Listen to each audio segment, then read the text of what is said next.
है कि भाई 2010 या 2009 के पहले के जिसके भी कागजात होंगे उसको घर दिया जाएगा। और यहाँ पे ऐसे कितने लोग ऐसे भी है कि जिनके वहाँ रिवर फ्रंट के नाम पे कागज है। तो वो भी मेरी बात हुई थी वहाँ पे डिप्टी म्युनिसिपल कमिश्नर से कि भाई वो जो डॉक्यूमेंट है जो पुराने हैं, जो लोग यहाँ आ गए जिनको वहाँ घर नहीं मिले थे, तो उनको भी घर दिलवाने का पूरा प्रयत्न अपना है। लेकिन मेरा आप लोगों से विनती ये है कि एक डेलीगेशन बनाना पड़ेगा 10 लोगों का, जिसमें आसपास के सभी एक एक दो लोगों को समावेश करना पड़ेगा। ये लड़ाई ऐसी नहीं है कि आपको नोटिस दी और कल आके खाली करा दिया। कितने लोगों ने वहाँ डॉक्यूमेंट जमा कराए, कहाँ पर? दक्षिण जोन ऑफिस में मणिनगर। अभी मैं रास्ते में आ रहा था, मेरी बात हुई, तो वो अभी डॉक्यूमेंट वेरिफिकेशन में पड़े। वेरिफिकेशन में मतलब चकासनी में पड़े हुए। वो चकासनी करेंगे कि ये डॉक्यूमेंट सही है तो उन लोगों को घर देने के लिए सरकार घर देगी। मैं आप लोगों के बीच में इसलिए आया हूं कि सरकार ने आप लोगों को नोटिस दी है, कॉरपोरेशन ने। डरने की जरूरत नहीं है। जिन लोगों को नोटिस नहीं मिली उनकी भी आगे कार्रवाई देख लेंगे।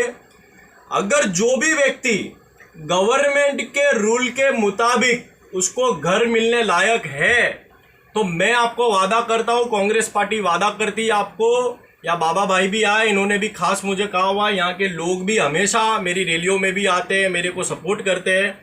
जो कोई भी व्यक्ति एक भी झुपड़पट्टी वाला जिसके कागजात बिल्कुल बरोबर है, उनको मेरी जिम्मेदारी है कि उनको मैं घर दिलवा के रहूंगा। ये मेरी आप लोगों से जिम्मेदारी है। लेकिन कागजात सही होना जरूरी है। और जिन लोगों को नोटिस नहीं मिला, मैं अभी यहाँ आया हूँ, मैंने बाबा भाईजान को भी कहा है कि 10 लोगों की एक कमेटी बनाए। वो 10 लोगों की कमेटी सोमवार या मंगलवार के दिन हमारे जो जोन की डिप्टी कमिश्नर है नेहा कुमारी जी, उनके साथ हम मीटिंग करेंगे और वहाँ ये बात रखेंगे कि भाई जिन जिन लोगों को नोटिस नहीं मिला उनका क्या करना है। उन लोगों को नोटिस दे रहे हो नहीं दे रहे हो, नोटिस मिलता है तो फिर अपने उनके भी कागजात इकट्ठा करना शुरू कर देंगे। लेकिन मैं अभी भी वापस से दोहरा रहा हूं, कागजात सही होना जरूरी है। किसी के पास कागजात ना हो, कोई रिवर फ्रंट पे से भी किसी ने मकान ले लिया हो लेकिन फिर यहाँ आकर बस गया, उनके लिए मैं मदद नहीं कर पाऊंगा। मैं दो बातें नहीं करूंगा, मैं बिल्कुल सीधी सटीक बात कर रहा हूं। सही कागजात होंगे तो मैं मेरे दम पर कॉरपोरेशन में रजुआत कर तुम लोगों को 110% मकान दिला के रहूंगा। लेकिन कागजात सही होना जरूरी है। और ज्यादातर मैंने कागजात देखे थे, लोगों के पास थे। साबरमती नदी के भी कितने लोगों के पास थे, वो भी मेरी आगे बात हुई तो उन्होंने कहा कि भाई साबरमती नदी में भी जो लोग थे जिनको घर नहीं मिला था पहले, उनको भी घर हम लोग देंगे। लेकिन कागजात होना जरूरी है। और सबसे पहले अभी सोमवार या मंगलवार तक आप लोग मेरे को 10 लोगों की एक कमेटी बना के दो। वो 10 लोगों की कमेटी को मैं डिप्टी कमिश्नर से वहां पे मीटिंग करवाऊंगा, मैं खुद मौजूद रहूंगा वहां पर। अब वो कमेटी आपके बनानी है, मैं उठा के नहीं भाई फला आदमी दो ढिकना आदमी दो, वो आपके बनानी है। तो मैं सोमवार के दिन रविवार के दिन बाबा भाई आपको फोन करेंगे और बता देंगे इतने बजे अपने वहां मिलना है। सभी लोगों के झुंड बनाने की जरूरत नहीं है। देखो, लड़ाई तब लड़ी जाती है जब तुम्हारी सुनवाई नहीं होती है। तुम्हारी सुनवाई होगी क्योंकि तुम्हारे लिए विरोध पक्ष का नेता खुद तुम्हारे साथ है।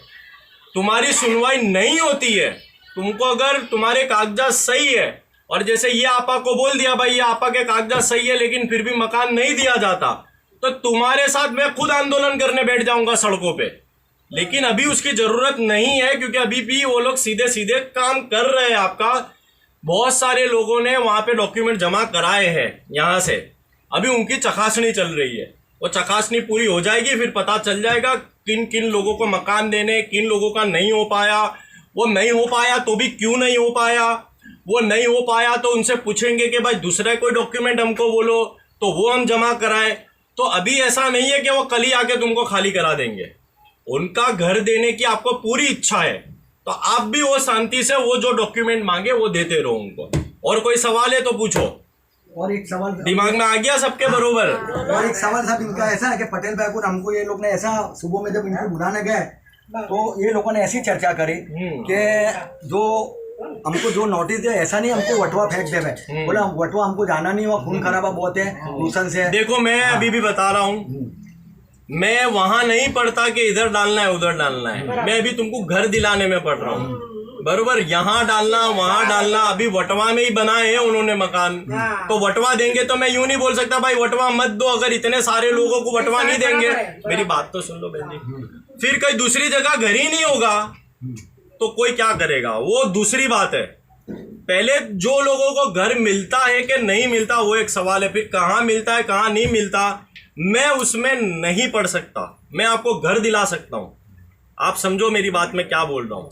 फिर वो लोग वहां देते कहाँ देते उसकी चर्चा बाद में करेंगे। पहले आप लोगों के डॉक्यूमेंट इकट्ठा करो, पहले डॉक्यूमेंट दो, वो चर्चा बाद में। पहले तो घर ही नहीं मिला, अभी आपा बोले मेरे वटवा नहीं जाना, अब आपा के डॉक्यूमेंट ही सही नहीं है, घर ही नहीं मिलने वाला है तो वटवा जाएंगे, वटवा देंगे ही नहीं। पहले वो तो डिसाइड करो कि किसको मिल रहा है, कितने लोगों को मिल रहा है, कितने लोगों को खाली कराया जा रहा है, फिर उसके बाद वटवा की बात आती है, या फना ढिगना कहाँ पर भी डालते उसकी बात आती है।